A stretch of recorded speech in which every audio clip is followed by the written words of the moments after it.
press continue. We'll be recording this meeting because we will be sharing it on YouTube afterwards for anyone that wasn't able to participate. But this time, I just want to do a really quick introduction of who we are and what we're doing here today. So welcome again, everybody. For the second time around, we're hosting another Summer Design Sprint Network session, and we're really excited. I know it's been quiet for a while. There's been a pandemic, I heard somehow, and now we're just bringing it back together and bringing the community back together because the Design Sprint Network is really, it started here in Toronto, but as Absul said, our world has become smaller and we are now connected with more people than ever. But our mission remains the same. Our goal is to bring together design sprint experts, innovation practitioners, and workshop facilitators under one room, one roof, and just to share knowledge, collaborate, and solve one business challenge at a time together. This community is all about connecting each and every one of us together in Toronto and all around the world, as well as to learn together about new things that will help us become better at our craft and perhaps do some uncomfortable things. Also, within professional realm of reason, of course. Things that you can expect here at Design Sprint Network are remote workshops like this one. We're hoping to do some case studies of design sprints that were run in different corporate settings, as well as community networking where you get to know a lot more people than your usual bubble. And then for today, what you can expect is an amazing workshop prepared to us by both Benjamin and Jérémy. Both of them are experienced designers and workshop facilitators. Benjamin himself is working as a mural designer. It's a job that has no title because it's pretty new. They created it for him, and you'll see why in just a minute. And Jérémy here, who is joining us, is the founder of Bordel.io. It's a collaboration tool as well, and does a lot of innovation workshop. So I'll let them introduce themselves and I'll hand it over to them to get us started. Thank you, Kim. Maybe we shall introduce first and then we share the template link, or how do you want to proceed? Yeah, sounds good. I'll introduce the template link. All right. So hi, everyone, and thanks for joining. I'm Benjamin, and I'm working for Mural now as a mural designer, which is kind of funny. I've been designing boards since last year, I guess, and I was freelancing, like workshop.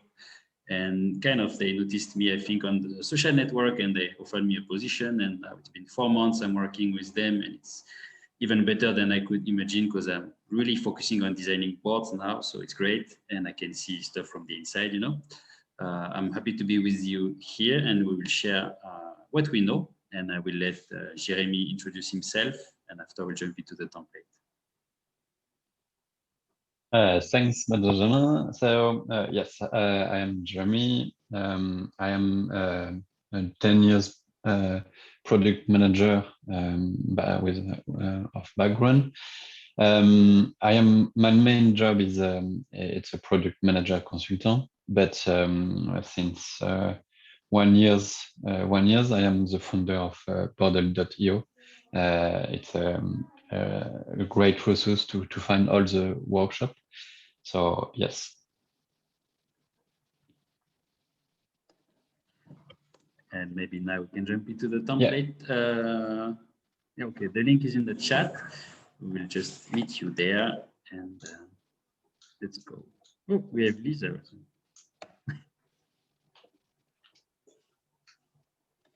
So for anyone who's new to Mural or who's never used Mural before, you can actually just enter as a visitor. You don't have to have an account. You don't even have to enter your name. You just enter as visitor and you're in. And if you have any trouble, just let us know in the chat. If you have any questions, also just pop it in the chat and we'll save it for Jérémy and Ben later. All right, so how many people do we have in the Mural so far? You are 11. Let's wait a few more seconds. So if you're already in the mural, we would like you to be on the left side of the mural, and I can probably summon you to start. And if you have trouble joining, just let us know in the chat as well. So I will just introduce the session, and you can begin with the icebreaker. So during the next 30 minutes or 45 minutes, so we are going to introduce you how to design your whiteboard on Miro, Mural, or all the other whiteboard app you can have. So we are going to explain the main layout you can find on all the board. We will give you a little bit of level of different whiteboard, and we are going to give you some tips to use when you design your workshop on the whiteboard app. So Ben, I'll let you introduce. Yes. Yeah, okay, so we are going just to perform a quick icebreaker that we created for this event. And actually it's an icebreaker around your stack, I would say the tools you like to use at work or in your personal life. I will just ask you to come to the very left. So you have a lot of icons that we created for this. You should take one guy from the catering design that is on the top. They are locked, but as you can see, there are 5 placeholders. So you should drag one icon of your favorite tool. If you need some help on the left, we explain like there's the OS, the Visio conference, collaboration tool, and everything. But if you want to put 2 or 3 social network, you can if you prefer. And we just like to see what people are using, you know, and I think it's a funny way as we are all in the tech industry kind of. So some people are already starting, I can see. I will just add, I think 2 minutes, 3 minutes timer in case, and we can see what it looks like after. We made our own with Jérémy on the right in the entrance hall, if you want to see how it works. And we can see some people who are already like Instagram, YouTube, LinkedIn, and Facebook. All right. And Kim, I think you can do it also if you want. You have enough space here.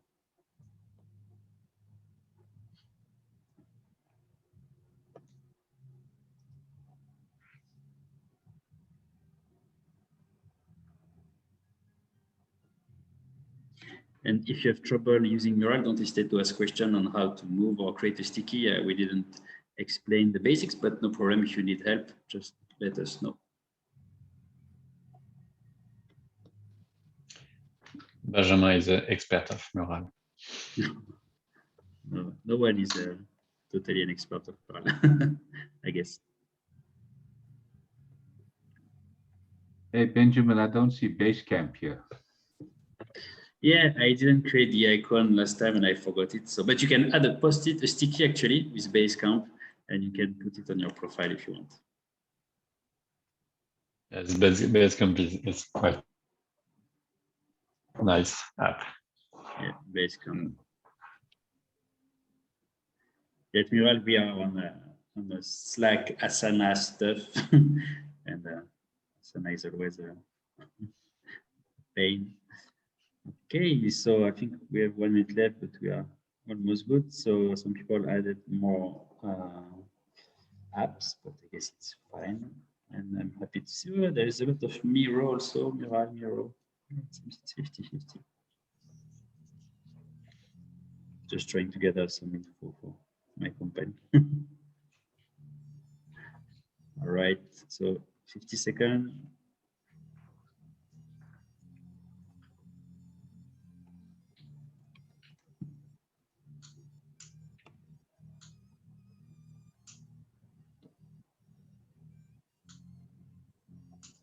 Paper notes, right? I think it's pretty relevant and useful, but my writing is terrible. That's why I'm better in the digital.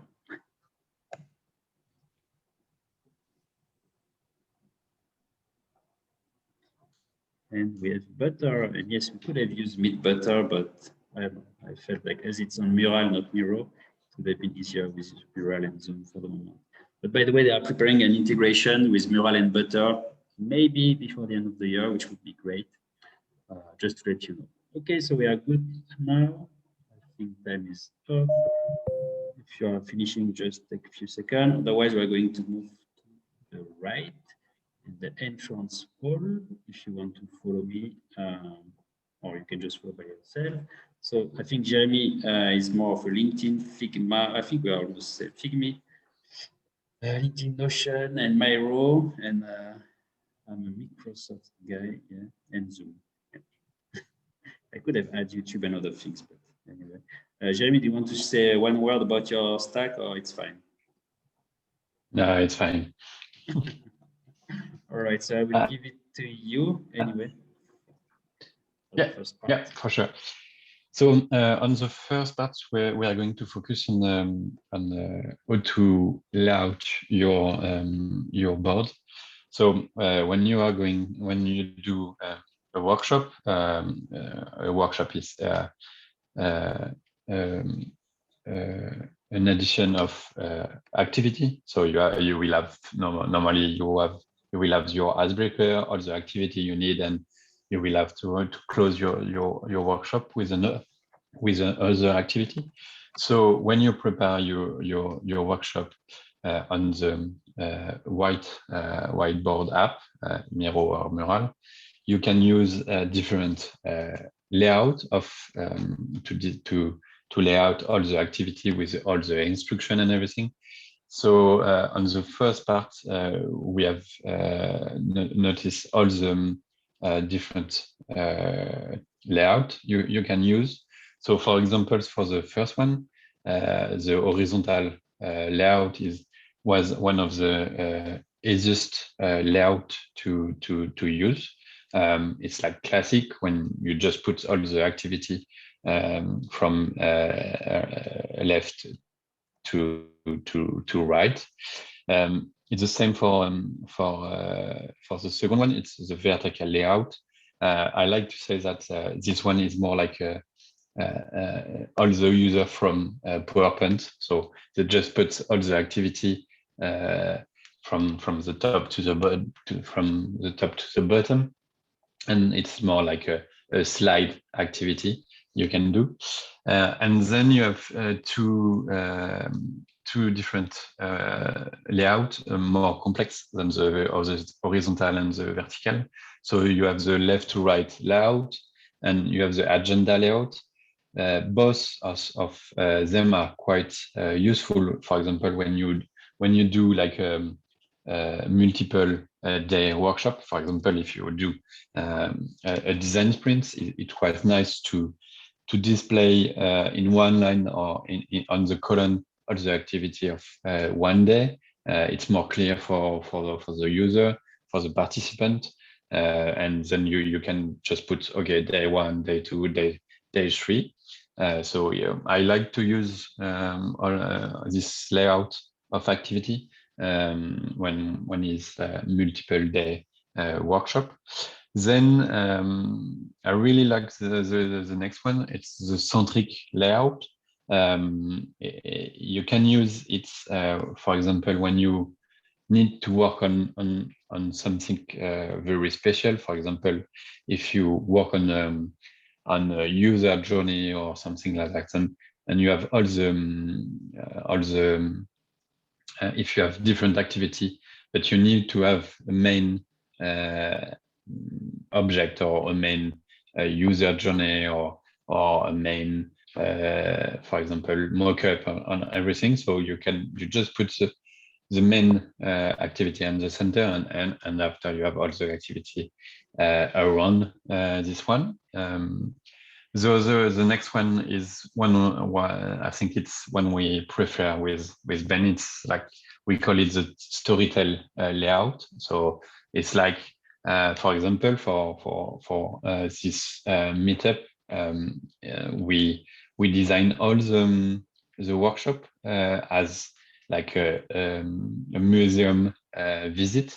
So with the stair, all the room and everything. So we like to use this one because for a lot of people you can put more how do you say engagement I don't remember. Engagement. Yes, you can put participants and more engaged on the workshop. So, and after you have the freestyle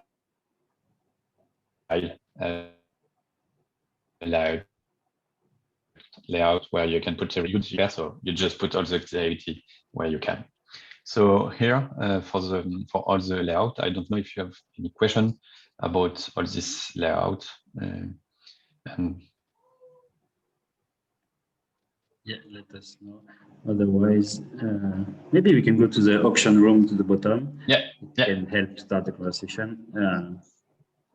So we want to hear about you. So it's in the auction room, and I can just summon you. Sorry for this. And we are going to start the voting session. We just want to know what is your favorite layout. I think one vote is enough. And if you don't know how to use the voting tool, just let us know. Oh, Melinda. If you have trouble joining the Mural, tell us. So, which is my favorite? A few people left. Good.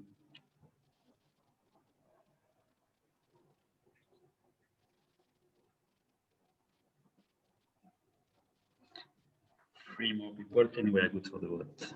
Let's see if in 10 seconds.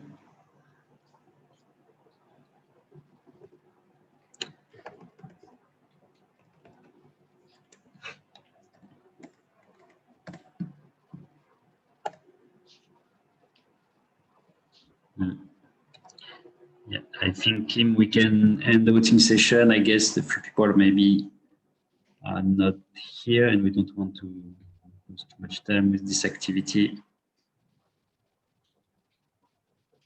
All right.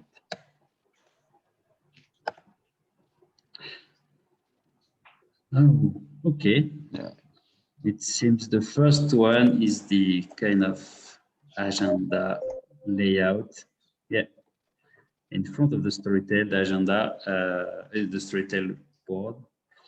I guess it makes sense because it's a bit probably easier to follow, because if you don't get the Storytel, the workshop right, people will be lost, I guess. So probably that's why. If someone wants to reflect about his or her vote, we can have 1 minute for this. Yeah, and for the sprint, of course, makes sense.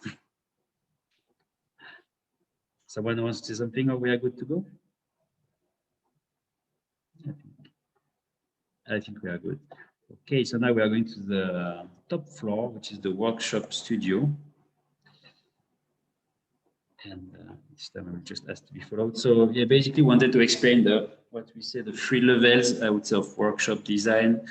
The first one, it's not really actually a level. It's when you just use a basic template. It looks like an Excel spreadsheet or Google sheet, and it's just like row columns and some stickies with the color, the default color, I would say, which is very basic. But the good part is that it does the job. And if you have no experience, I think you feel comfortable with this, but it can be boring. And yeah, after 1.5 years of remote work, we would like to see something different, I would say. But yeah, it does the job, and that's level 1. And if you have no experience about designing boards, I think you should just aim for that level at the beginning. Then we have the level 2, which probably you see quite often. It's when you are, so this was for a French client that their colors were like blue and orange and, just basic stuff. This is the first level of branded board, I would say. So you can play with the colors for the brand of your client. You can add a few more elements that make you think about them. Maybe they have we don't have a lot of typo in Mural, but maybe you can play a bit with them, and you can put some pictures, some assets, basic assets from Mural. And you can even start to use external tools like Figma, where you can design some shape and incorporate, but maybe this is already a bit tricky. I think the level 2 is what we often see now on many workshops, that we can see pictures on LinkedIn, for example, I think. And for design sprint, it works quite well also, because as you voted, the agenda layout is quite popular, and Yeah, this is okay. And then we have the level 3, which is storytell board. Like this is a picture of a workshop we did, I think it was last year or the beginning of the year. It was around the Icebreaker. We had 200 or 300 people. We had several boards, but this one was the kind of introduction to the activity, presentation of people. This is a bit more rare for the month, but we start to see more and more also, I guess. I think we have Lisa in the participant who is creating nice borders also. I don't know for everyone. I didn't see their creation, but yeah, we have more and more people doing like this. It's a bit more tricky because you really need to not get lost with the design of the board. You need to work on the UX UI of the workshop, which is a bit different from a website, but still you can get inspiration from UX UI of website. And a few more points that we kept for this. So it's about gamification. You can really increase the engagement of participants with the storytell board, I would say, even with the level 2. You have to think of ways to keep them engaged with the design in the template, for example, with the mountain, where we have like ski, people doing ski and they could move it and they can have information, they can play a bit with the elements of the background. So it's not just for fun, actually, people are more engaged in the workshop. And we tried this also with leadership workshop recently and other clients. You can use it to help understand the flow of the workshop. If the story is kind of well built, I would say, from the beginning of the story to the end, people would follow easier. Maybe it's not just like 1, 2, 3, 4, 5. Maybe they understand the beginning, the middle, the end of the story, and it can help them navigate the workshop. And yeah, you can go also crazy and like create a watercolor for your company. You can do all other kind of stuff like games online on Mural, as you could see, or I think many things. If we think more about design sprint, you don't want to go that far, I guess, because you don't want to lose your participant into that kind of things, maybe. But you can still play a bit for the icebreaker, energizer, and even just to say like day 1, 2, 3, 4, 5, you can maybe find a metaphor to represent, I guess. Yeah, so maybe now we can move to the next floor, which is template tips. I can ask to be followed again if needed. The first part is like we want to humanize the participants. So this is something some people start to do as well. Is like you can create little avatar. You can just use emojis if it's simpler. You can ask people to create their own avatar. You know, for example, with a picture, and you can play with some icons. You combine, and you can have like, for example, an astronaut, and they put their picture in the astronaut, and then you have some kind of fun avatar. It's always good to have this for your participants. They can use Mural even async, or during the workshop at the beginning, they can have a few minutes activity to create their avatar. This is one good recommendation. After we've told a story, so we spoke a bit about it during the storytell example. If you create the story of your workshop in a certain way that works and people understand the story, it will be easier for them to navigate. So yeah, beginning of the story, workshop 1, 2. So for a design sprint, you can go further and have like a board in advance speaking about the client, the project, anything. Then you would have day 1, 2, 3, 4, 5, and then you can have the retros on another board, for example. So you can play like this for design sprint. Yeah. After we have to indicate instruction and repeat the instruction. This is quite maybe obvious for some of you, maybe not for some others. So we like to explain more than less, I would say. And so where you have the agenda, for example, you will explain at first the instruction, what people need to do, that kind of stuff. But after, once again, on the areas where you want people to work, to brainstorm, to anything, you would add again this instruction because you don't want people to need to zoom in and out, to move, to see, to understand. So always better to repeat the instruction close to the space for the exercise. Then you would have to provide summary area. This is something I did for a design sprint actually. As I was doing the several days and several different mural, I was always having a summary area in the bottom right with what we just achieved during the day of the sprint. You can just drag the result of some brainstorm, for example, and you can add the link for the next day also. It's good to have an area like this for a big workshop or design sprint actually. I will show you after I have some example. The parking lot, so yeah, I mean, it's a tip, but in my case, I don't do it often because I kind of say to people they can let other information a bit where they want, and then I can just clean and drag and do something. But I know it's something quite common to have a parking lot zone on your template. So on the left, on the bottom, sorry, on the right, on the bottom, for example, just people can drag ideas that may be interesting, but not for the actual workshop, but you want to keep it, for example, for later. Then yeah, estimate the right amount of stickies, and there's something that's not written. It's also when you design a workshop, try to get the normal scale of a sticky always somewhere, because you know when you start to play with the size of the stickies for some reason, then you kind of can get lost in the proportion. It's always good to have a basic sticky like with the default size that you can do in Mural, and you have it somewhere as a reference point. And so if you think of an activity of X participant and I don't know Y numbers of stickies, try to think in advance how much stickies you want for your exercise, so you can adjust the proportion of the frame of the exercise, for example. And then add the agenda, of course, obviously. Always an agenda, top left or anywhere you want, but somewhere obvious at the beginning that you will use to present the agenda to participants. And if you're facilitating, it's also good to have maybe a bigger agenda, not on the Mural, but somewhere else, on another Mural, for example, or on your phone, so that you can really follow what you need to do during your session. Yeah, that's basically what we have for the template tips so far, and we have resource if you go to the right.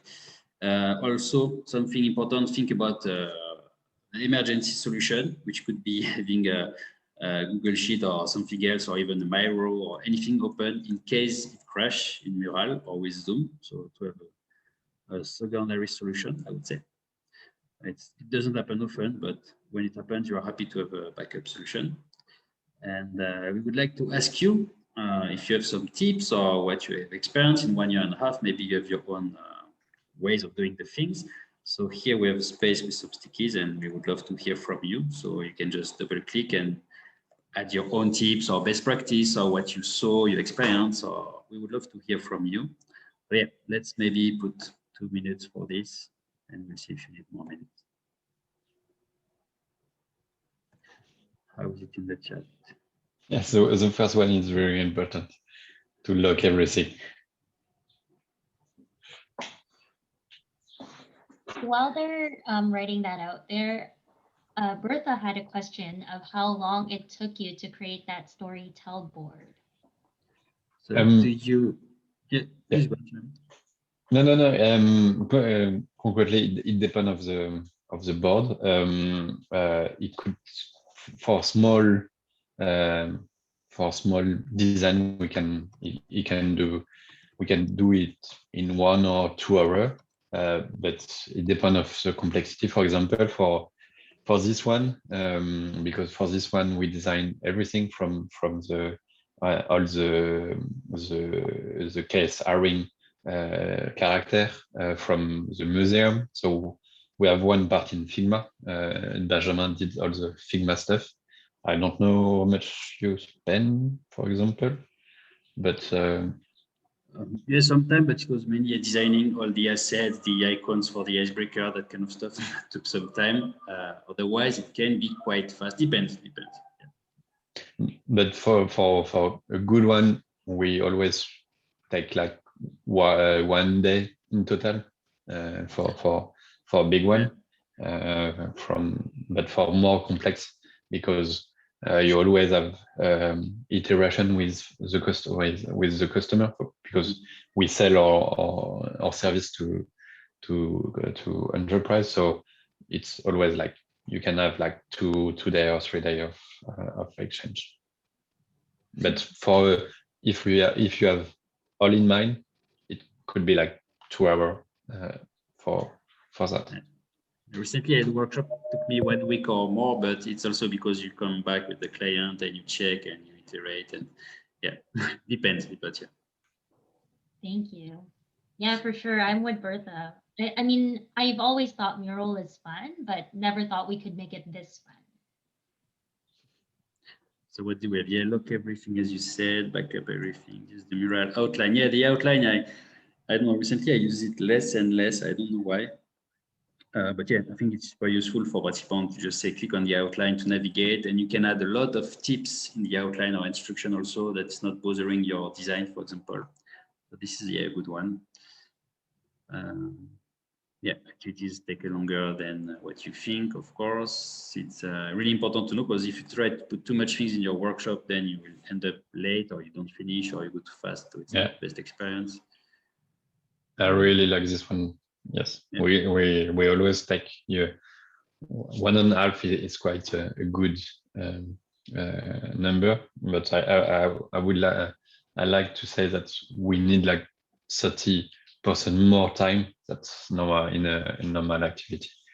So if you have normally a 1 hour workshop, just take 1 hour and 20 minutes to do it online. Yeah, I want just take a few minutes to reflect. This one, like create areas so that you can have downloadable areas for later documentation for a client is great. Actually, you can send either the PDF of the full workshop, but also you can just have some part of the workshop, some exercise. You need to have an area, otherwise you cannot export it, but you can just right click of the things you want to make an area, and then you can export. It's true, it's really useful. Then we have the use private mode for ideation. I think I didn't see it often in workshop, but I love it because it's true. If you normally you ideate in silence and you don't want to be bothered by other people, but actually you can read what they are writing, and it always made me confused. Like I'm reading, I'm not sure if I should write it. Whereas if you're in private mode, I think it's much better. But I don't know if a lot of people are using this feature so far. I don't see it often. And I think I saw one last. Which was, I think, group items in a smart way. Yeah, when you start to have a complex mural, it's good to think about how you group the item. Otherwise, if you have to unlock, lock during the workshop, and it could be messy quite fast, depending on how you group your stuff. So I think, yeah, it's a good tip also. Then is it you or me, Jérémy, for the next one? Oh, no, I think it's yours now. You have the Cape Town. We can do one, and I can do one, and you can do.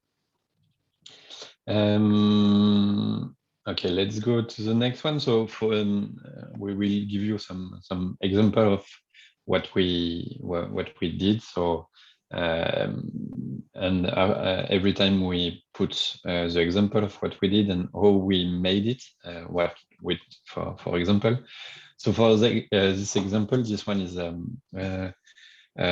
like a captain theme. This one is a it's a more onboarding activity and to understand how to use Miro. So you can find it with the link.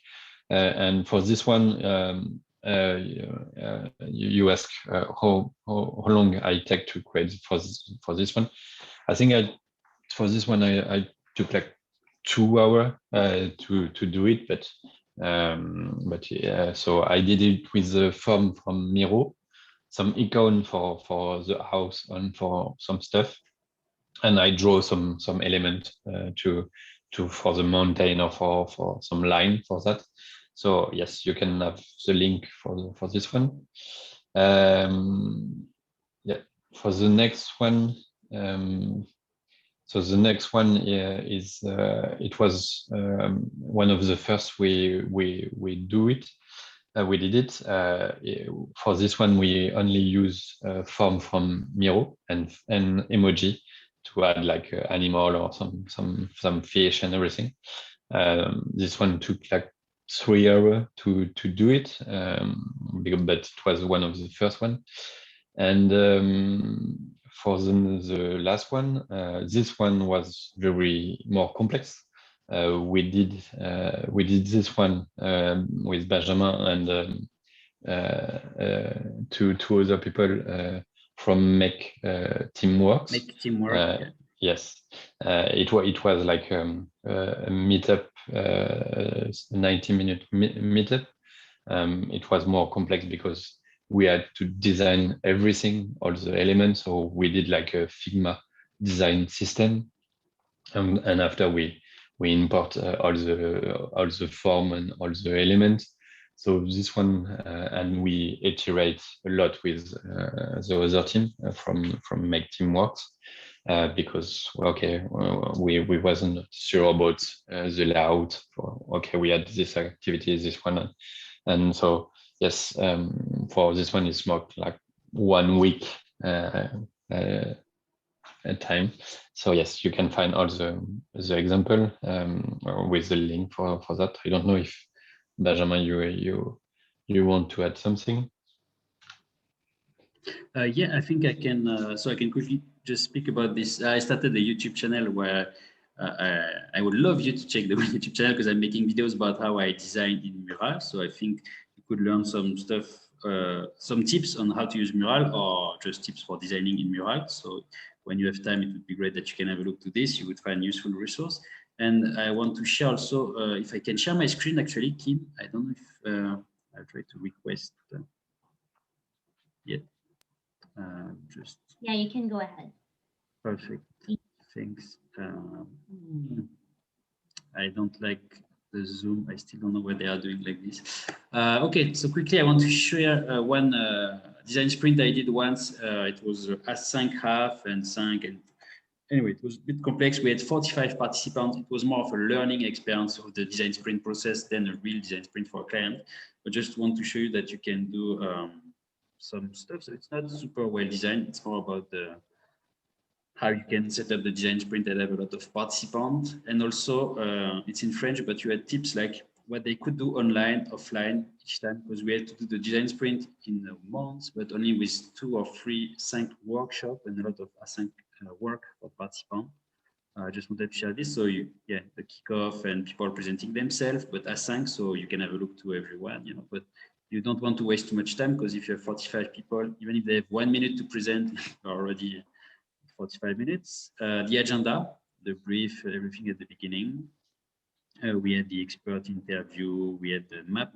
The map with 40 people was quite crazy, but we could do it. And this is the part where we say you want to have a space to add the summary of the day. So what they achieved, like the map, the obstacle, the long-term goal, that kind of things, explaining the next day what's going to happen or the work they have to do between the 2 workshops.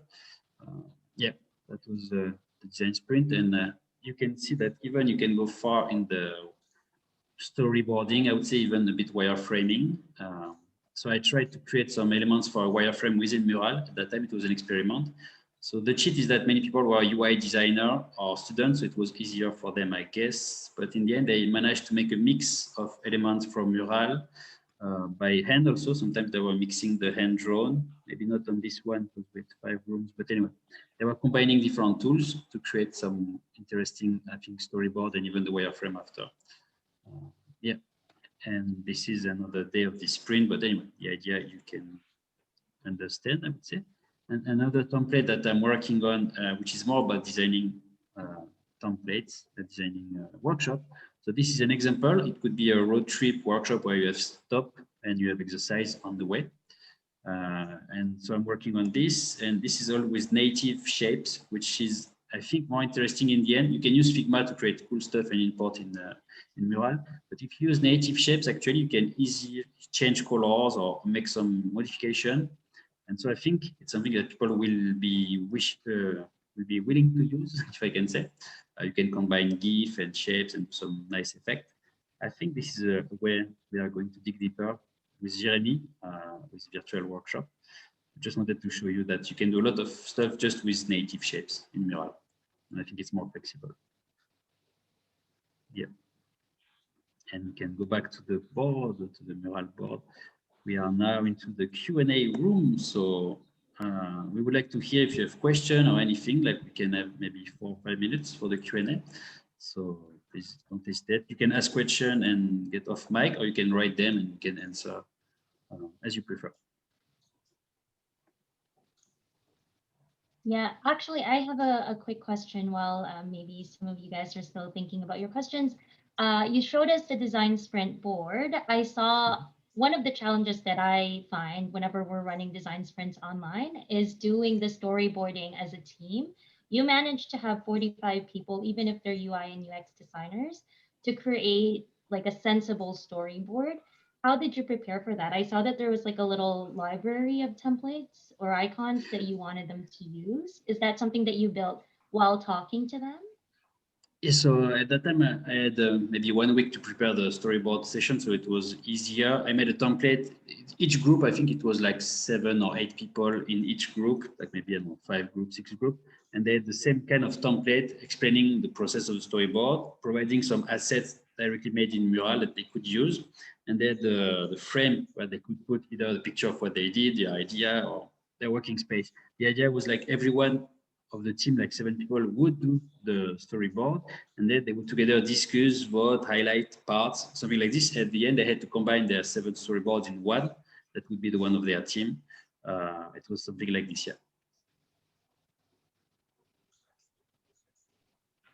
Awesome, thank you. So for all the participants, Jeremy and Ben have put up stickies there if you guys want to type in any questions.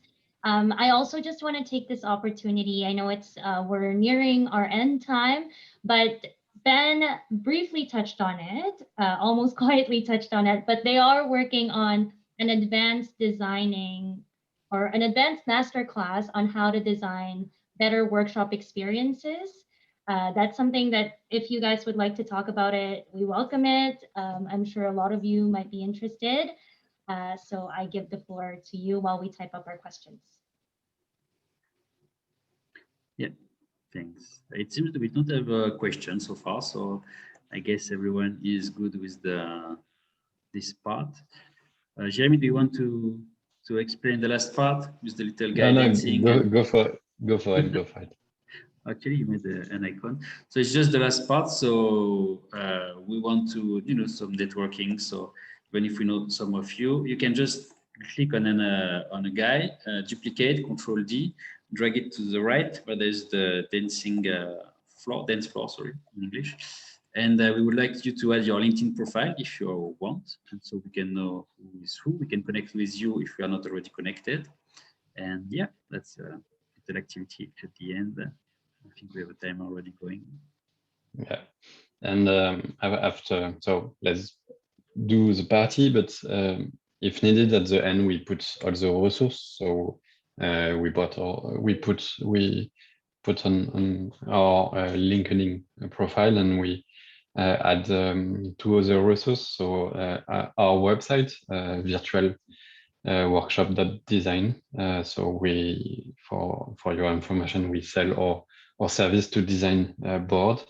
And then you have the bordel.io. So you can, it's the website where you can find all kind of workshop from Miro, Mural, Milanotes, all the whiteboard app you can know. So don't hesitate to see it, and if you have questions, don't hesitate to come back to us. And I hope you enjoy the session, and we will be happy to help if needed.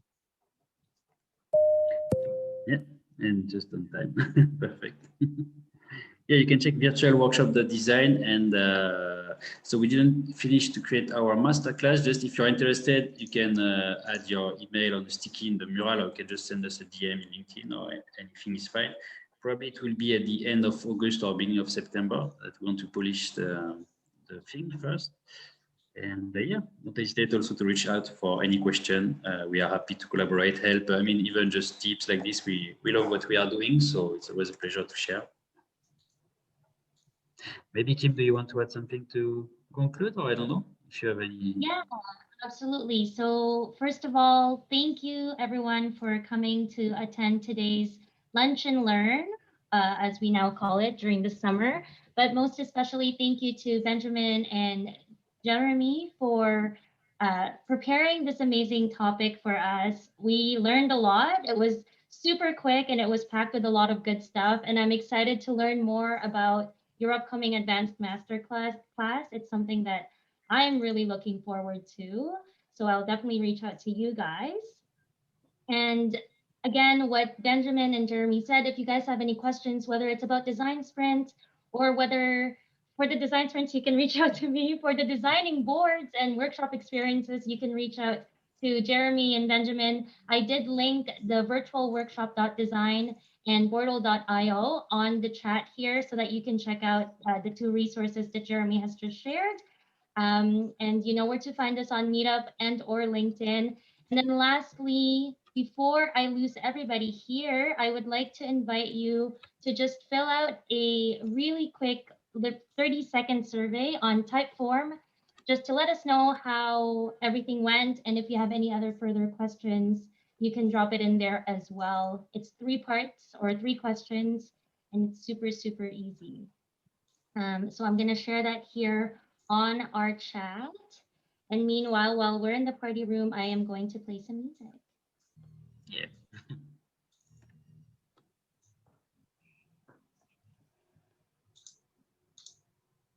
And feel free to unmute yourselves to chat with each other too, if you'd like.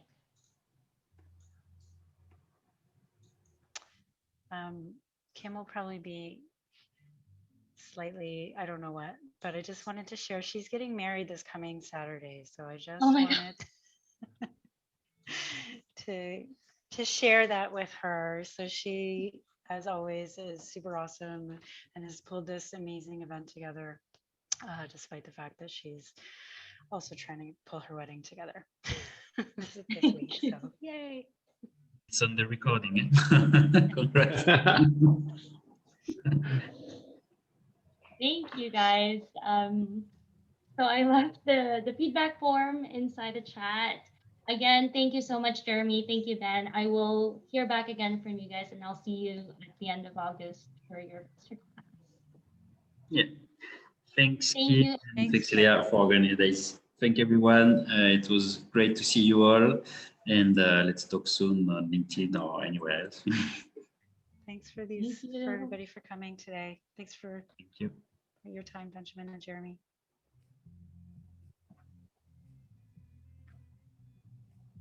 Thank you. Goodbye. Thank and you. Everything of the best, Kim. So happy for you. Thank you.